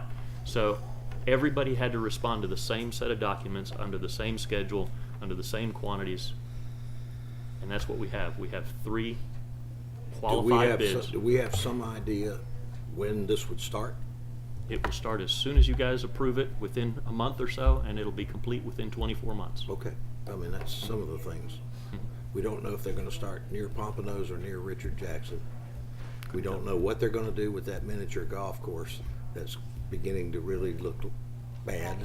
You know, I mean, and we've talked about this before, and I know you can't answer that, but I mean, those are issues that I had and you know, would encourage our friends at GAC should this be approved. I will. It's just I can't tell them to do anything because I don't have them under contract. Right, but I mean, should they become under contract, my concern is that miniature golf course that's been sitting there for a year and with no maintenance, and it's going to right there on our corridor of tourists and locals, and we've discussed that. I would love to encourage them to take that hill down, and I would also like to encourage the city to go and salvage before we make part of this contract understood that we, the city, if with the approval of the city manager, I would bow to your expertise that there are sago palms on there, there are great big stones on there that Parks and Recreation might use, there are, you know, can we salvage some of those materials on that miniature mountain over there? I would love to be able to, but I'll bet you some of those big stones, there are places in the park that you might use those or somewhere to divert traffic or something. There just seems to be some pretty spiffy stuff on that hill that I wouldn't want wasted if we can possibly do it. On that, I asked the city manager back a few days ago to send staff over there and see if there's anything we could use. Once we sign the contract with them, I think we have to keep our hands off of it without their permission. And as far as the golf course, I agree 100%. It looks horrible. But this city council should have taken that down before they ever let this contract, in my opinion. Whenever, hopefully, we've learned something from this, and the next stage, whatever we buy for this project, we should take it down right then, not be waiting on drawings or stuff. If we're cleaning up things, we need to clean up our own mess. And when we bought the golf course, they were allowed to lease it back for a year, but now it's been sitting for a year. Sure, but the council should have taken that down at that time. Okay. At the end of that, I think, and we should look at that when we do this next phase. Whatever we buy, we need to take down and not let it be an eyesore. And I appreciate everything that you told me and educated me on, and I'm all in favor of this. And I just wanted a little clarification, and I have some, and I'm anxiously awaiting more. Thank you. Item number 4, Thanks. that was pulled from the consent agenda, is ready for a motion on the Let- record. If I may read it by title. Okay. A resolution of the City of Panama City Beach, Florida, approving and authorizing execution of an agreement with GAC Contractors, Inc.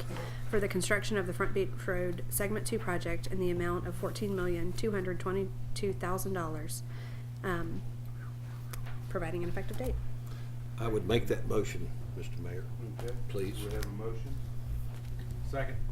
and a second. Madam Clerk? Councilman Solis? Yes. Councilman Riekert? Yes. Councilman Chester? Yes. Councilwoman Strange? Yes. Mayor Thomas? Yes, ma'am. Mayor, if Are there I any do have other a comments? couple other little things here that Wait, are. just a minute. This is the section where the floor is open to any comments from the public on any item, whether it was on the agenda or not. You have 3 minutes, and please give your name and address for the record. Yes, ma'am. Wait, did you turn in a slip? Yes, she did. Okay. Thank you for allowing me the time to talk. I stand here and I'm a little bit appalled as I listen to a $250,000 sidewalk approved. I listen to how we're spending $14 million. I listen to all this and it's like we have an overflowing pot of money that's just a nod at the head, and we spend crazy money. And so with that being considered, we really need to look at what this city is about and the tourism. We have closed off, we've blacked out dates, we've prevented people from coming here. We're doing all these things that shuts our city down from making money, but yet we're spending money like crazy. And there's gonna come a time when you're gonna come and ask for the money, but there's not gonna be any money here. We've got to revisit the fact of where our money comes from as a city. We're a tourist city. During the month of March, I lost $250,000. I'm not a big boy in the game, but I lost $250,000. That meant you guys lost some money too, because I couldn't pay tourism tax on that amount of money. Now, that being considered, we have no drinking on the beach. We want the bad boys out of here. All that's good stuff, and I agree with that. But we've got to bring something back besides a car show with a bunch of 80-year-old men walk into an old car and walk around it. They rent a hotel room for $60, and I love them. I love their cars. But they're not bringing the kind of money that our young people brought in here. And I appreciate you, Hector, not wanting the drinking on the beach, and I don't want the violence, I don't want all that, but we don't have to go to an extreme to block out dates, prevent people from coming in March, because this March is not going to be better. I hate to tell the police chief it's not going to be better than it was last year. Last year I lost $250, and this year I've only rented 1 week in March. I'm shaking, I'm so angry, because I feel like people are not really listening to what's going on in this city and really taking a look at it. We're going to run out of money. We're losing a heck of a lot of money. Bring somebody in here. You don't have to bring in something with violence, but we need to do something in March besides the car show, and we need to stop blocking out dates. Think about why you're here to run a city, and think about why we're here to make money, because it's kind of to a point. I lose another $250,000 this year because you don't want drinking on the beach, Hector, a beer or a glass of wine. We none want violence. We none want the bad behavior, but bring in people who aren't going to bring that. Not everybody that's young is going to violate our city. Do you understand what I'm saying? This has got to be taken care of. I look at all this stuff. I talked to Mr. Rowe out there and said, please come back in and listen and let's talk. You need to talk to the people. This business of sitting up here and just making decisions and slamming down a gavel on $14 million. You really need to think about why you're here, and we're all in this together. We all need to work together, and I ask you to let's do that. Thank you very much. Who's next, Shirley? Lieutenant Colonel Neil Morgan? I guess now's the time, Mike. Yes, sir. On the half-cent, Neil Morgan, 17721 Front Beach Road. That's a very complicated topic, as I said earlier. My wife says no, I say yes. That needs to be explained. I don't know what the rules are on what you can do or say. But for the people who live here and are homesteaded, like you said earlier, it's either going to be that way or the other way. So the thing in the article in the paper was very complicated. It needs to be, 3 or 4 bullets. If you live here, you need to vote yes. Okay, that was my side point. I'd like to recognize someone in the room who's been standing here the entire time. Officer Worst, back there, we appreciate your service, and I specifically do, because he came down to my beach problem on the beach chairs. He wrote up a really A+ report. I have a copy of it. I need to give this to you. It's on the back of that. A point of order on the minutes. You list from last meeting, public comments. You got Bernie Thompson in there and several other people, but you don't have my comment, my name in there. And what I asked to have done, you committed to, Mike, and you said you'd take care of it. But it's not in here, not on the record. So I'd like you to somehow make that happen. As what I said last time should be on the record. That you would notify the beach company and tell them not to move those chairs. We're in a hurricane season right now. If you don't write that letter, and I happen to be on a trip somewhere, and they move them in front of my house, you can't say after the fact, oh, we were going to write you a letter. In my view, if the city manager doesn't want to write that letter that you said you would, then the city is culpable. If they move down there again and it crashes under my house and damage is there, then because the city council and the city manager didn't write the letter, then I come to you and ask you to help me pay for whatever happened. Yeah, so, okay. Now, since I'm retired, got a lot of time, I went down in the city, I went online, and section 7.32, permit required for each location of a city activity. The company that's on the beach has a permit. It's in the package you have here. Aquatic Adventures. They have a permit. The rules say they cannot operate within 10 feet of the limit of the property they're licensed to operate on. They're not only within 10 feet, they're within 100 yards. They have gone wild down there. So I'm asking you, and I've talked to the chief of police, said he's going to look into it, gave him all this information. He needs to put down there. I have to add just a little bit more. I'm asking for the picture of Gulf. I don't believe it. The 10 units next to it is operating also as a beach rental service. So there are 10 units. I understand there's a $200 fine to operate a business without a license. We will get right on it. And so there's 200 times 10 times, you got $2,200 waiting for you to pick it up. Thank you very much. Right. Madam Clerk? Mr. Thompson? Bernie Thompson, 8317 Front Beach Road. I'd like to start with the property, or with the half-cent tax, please.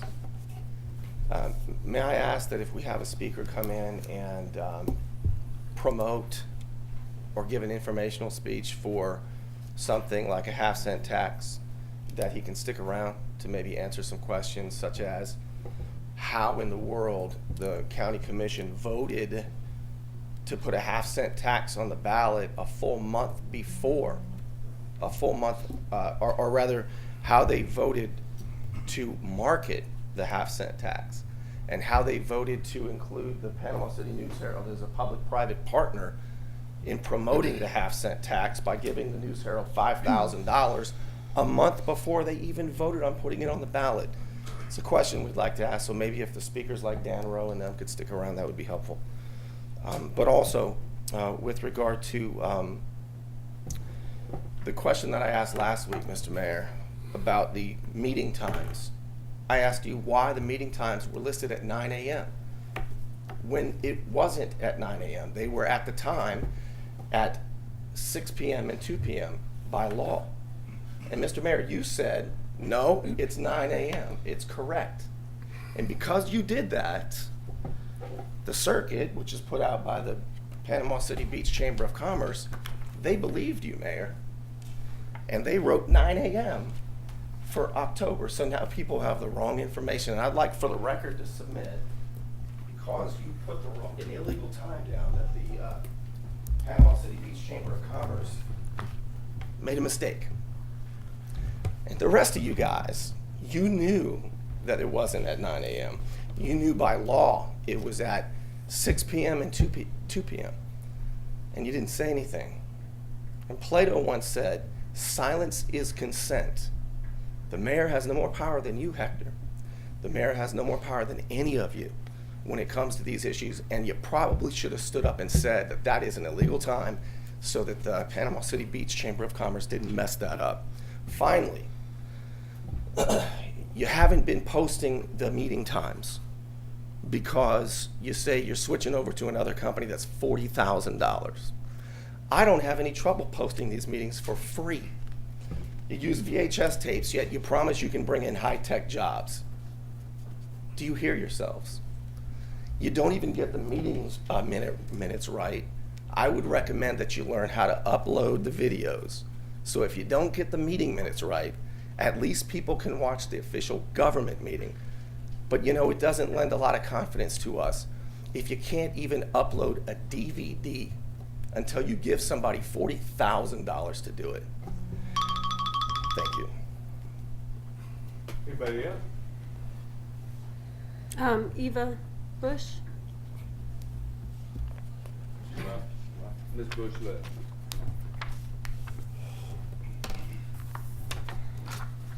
Jacob Laster, and I'm a Bay County resident. I would like to ask the council to please move as fast as possible on this LSV legislation instead of leaving these businesses in limbo for another 3 months. Also, we're talking about having a wine festival during March after we ban alcohol on the beach. So we have a festival that revolves around wine, aka alcohol, and call it family friendly. And third, I would like to address what you said earlier, Mr. Thomas, about the ad valorem tax, and you know, people that don't own property aren't so worried about it because their ad valorem taxes aren't going up.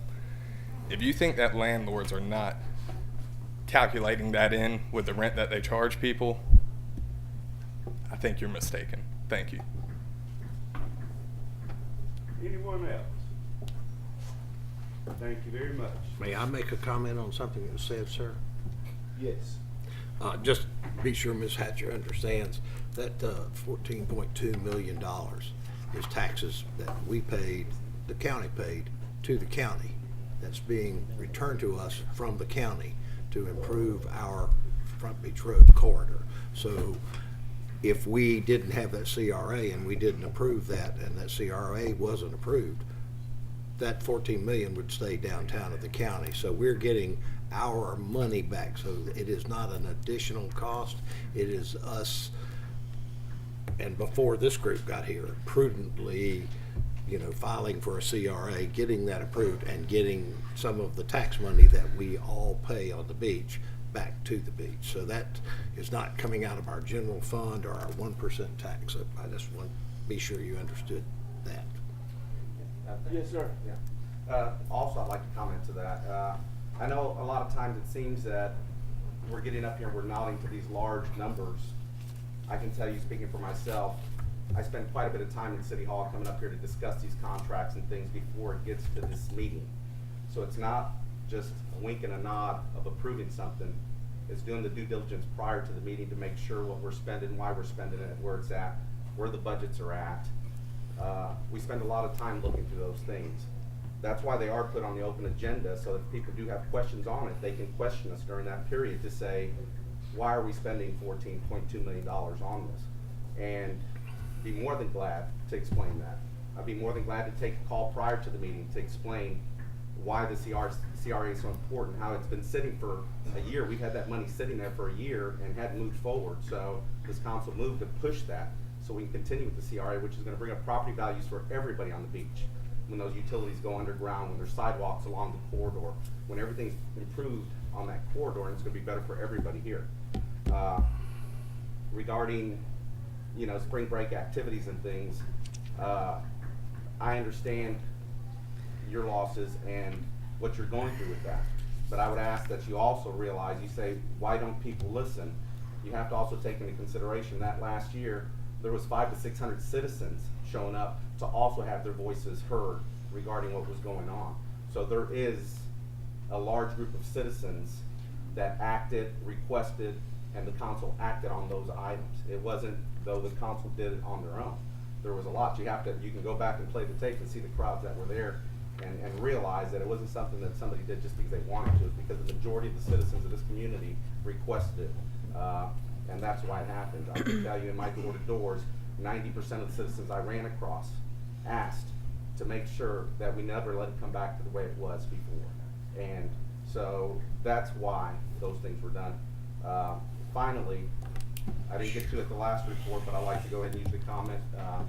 The city manager did comment on it. Our July month last, for July, which was reported in August, we were 9.3% month-over-month revenue increase in July, which takes us for the year-over-year revenue increase of 5.33. So the city is running at 5.33% ahead of last year's revenue with only 1 month left to go, which is the August, and be reported in September. And September will be a better month than that, I imagine. Anybody else? May I say something back? No, ma'am. So I can't answer him back when he asks these addresses? We're up here talking now. It's our turn. And I think I deserve a right to speak. I mean, We I'm gave you a citizen. right to speak. Thank you. She should be able to reply. I'm good though. You good? One little thing on the, Why not talk? Why don't we talk it and work out the things? Why is it such an anarchy Ma'am, there? Ms. Hatcher, you had a time to speak. You asked a question, he answered you. Yes, ma'am. comment, not going to that, I had some neighbors call about contractors that's working for the city.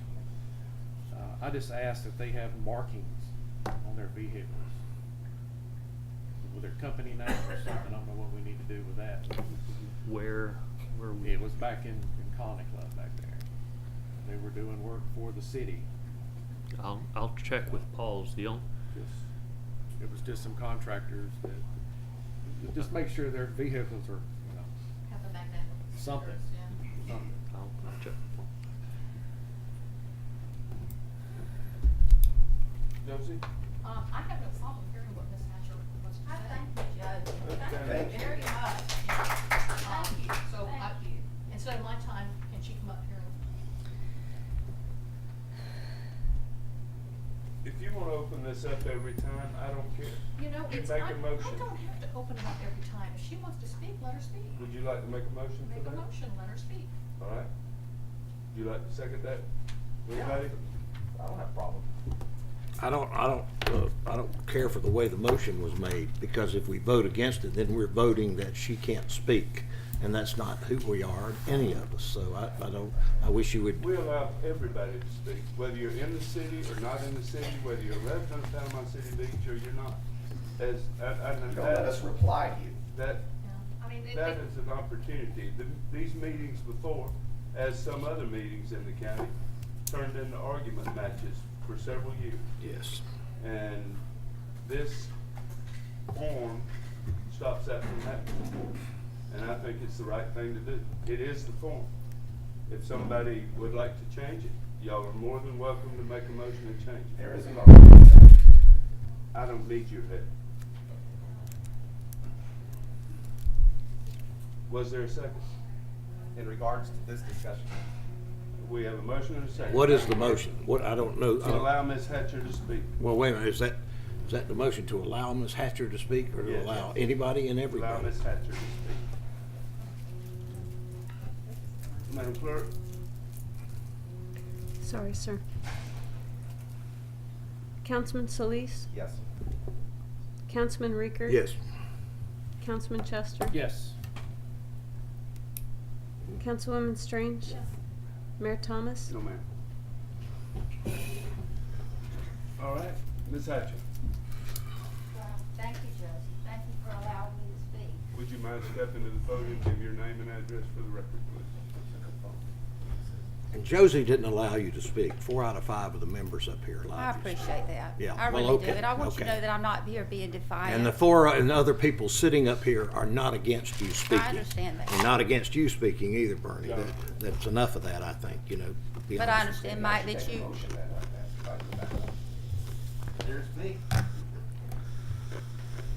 I was really surprised, Mike, that you wouldn't allow me to speak. I'm just following a process, ma'am. But processes are made to be broken sometimes. Very hurtful. Thank you, Josie.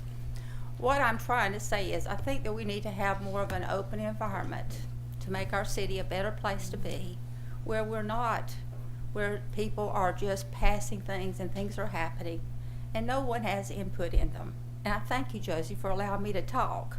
I know why we did the thing in March where we had no drinking on the beach. That had gotten completely out of control. So yes, I say we need to do something about that. But shutting down and blocking out dates in March and breaking the revenue of our city. It was my lack of intelligence about the sidewalk. But I do know when we build a city hall or we put a roof on a building for the city, I think that's going to come from our city funds. And what I'm basically saying, I'm not the most educated person about where all the funds come from, but I do know we are losing a tremendous amount of money in the city in the month of March. And that needs to be re-looked at as a group of people, not just saying no or rudeness or yelling at people. I'm not for that. That's very hurtful. But what I am for is us working together as a group of people to make our city better, to increase our rental status. We have to bring people in here who are going to bring money into our city. Not the people who are going to rent the $79 a night room and back out of here. A couple of people here, a couple of people there. You look at our revenue from cities past in March, we should have saw, he said we went above 5%. We should have gone above crazy. The rest of my months in the year increased tremendously, but the month of March was like 1 week. And I have 6 homes that I rent here in Panama City. So that was a total of $240,000 in revenue lost, just me, and I'm not that big of a player. There's other people who own 15 and 20, and they're struggling too, and they're talking to me, but nobody's here, as you can very well see, to talk. So I try to share the opinion, and I appreciate you listening to me, Josie. That's the only way that our city's going to get better, is if we talk to each other. If we're a place of dictatorship and slamming down and talking rude and nasty to each other, we're never going to increase like we need to. That's not God's way. So I thank all of you for allowing me to talk. But I also wish that you would open up sessions where you talk to people who have rental properties, who do really big numbers in tourism tax, because this city cannot continue to spend money if we continue to lose revenue. And we lost tremendous money last year. And as I sit at my desk each day to rent, they're not calling. They're not calling. I've never rented in my past to a person driving a car for a car show, a horse show, or whatever kind of little show you have. Our young people bring money. But let me tell you something. As a business person, and I do big business, I know that when those people come to our city and they do the wrong thing in our city, we can lock them up and we can charge them a nice fine to turn them loose. We don't shut down Back Beach Road because some people out there are speeding. We give them a ticket and we handle them accordingly. And the law for our policing our beaches during the month of March should have been no different than it is for the Back Beach. No different. We have to handle business. I had a situation, I'm going to tell you this, and the police chief can hear it too. I had a situation at one of my houses. It was during April. And the police officer brought his grandmother, Mike. He brought his grandmother. And there were drugs in the house, and they couldn't even go in the house. They were smoking pot and some white something on the table. And I said, a neighbor called me, and I said, come in, Mr. Police Officer, I got the door open. They've run out of here. He said, we can't. His grandmother's in the car. I said, well, maybe she could stand over here to the side with me until you go in there and look. I said, there's one person in there that's passed out. They could be dead. He said, I can't go in there, ma'am. This could all be proven, Mike, on my own record. So what I'm saying is, with the police department, we don't need to turn our head and look to another situation and say we need to shut down anything happening on the beach during March because we don't want to arrest someone, we don't want to give someone a ticket. Look at how other counties do it. We can have our young people back, but be decent and make them toe the line. As a school teacher of 18 years, I dealt with behavior disorder boys, and trust me, they towed the line. And if I can do it, I know our chief and our other people can do it also. You just got to stand where the problem is and make a difference and not look the other way. But we can look the other way, and next March I can be back up here and we can look at these numbers again, and we can have our blackout dates, and we can do it all in a smooth way. But we really got to think about, we're here to make money, and that's where the tourism tax comes from, and that's where the new city hall comes from, I think, right? And that's where the roof for the city building is going to come from. And if all those funds are depleted because we're losing crazy amounts of money that the public out here doesn't really know about, I think we're just going to come up short. So I just wanted to say that ahead of time. I appreciate you so much, Josie, because this tells me that you've got a kind working attitude toward people who are just out here, and you're open and receptive. And I appreciate all of you for doing that, Mr. Rickard. I appreciate all of you for doing that. And I thank you for your time. I just wish we could all work together to make things better, Mike. Anybody else? Anybody else up here got anything they want to do? Motion to adjourn. Wait. I'd like to get my city attorney report. Sir? Sorry, The time for public comment is over. It's attorney, city attorney. If I may, I've received a couple of questions about the schedule for adoption for low-speed vehicles, and so I wanted to make sure you and the public were aware of what I had planned and on my calendar. The moratorium ends December 23rd, and I don't plan on asking you to extend that. I do anticipate, having met with staff, that we'll be able to get those standards, both the regulatory as to the cap, and the land development standards as to the use of land to you on a schedule that can be adopted in December. Towards that end, I anticipate there being 4 more meetings to do this. One that is between staff and the industry to go over the draft agreement as a litmus test to get their feedback on it and put it in final form. It will go before the planning board in November. It will come before you in November for a first reading. It will come back to you in December for a second reading. So there will be 4 opportunities for the industry and the public to comment. Well, 3 opportunities for the public to comment it, 4 opportunities for the industry to give their feedback to staff and to you. So I just wanted to put that out there and let you know it was coming. It hadn't been forgotten. It has not been abandoned. That is the order of March. If anyone has any questions, please don't hesitate to contact me, but that's coming. All right. Anybody on the council with any more comments? Mayor, I do have one item. Sorry. Yes, sir. Arnold High School has a homecoming coming up, and I didn't have a copy of the road closure in this package, and I neglected to tell you that, so I just need to say that there will be a road closure for their homecoming. It is Friday, October the 7th. It starts at 12:30, and it's a formality that we need to have to close any road, so I apologize for not putting that in there when I had the opportunity. I would make that motion to approve the road closure for the parade. I'll second that. Madam Clerk? Councilman Solis? Yes. Councilman Riekert? Yes. Councilman Chester? Yes. Councilwoman Strange? Yes. Mayor Thomas? Yes, ma'am. Thank you very much. This meeting's adjourned. You have that. I apologize to you, Mr. Mayor. I apologize.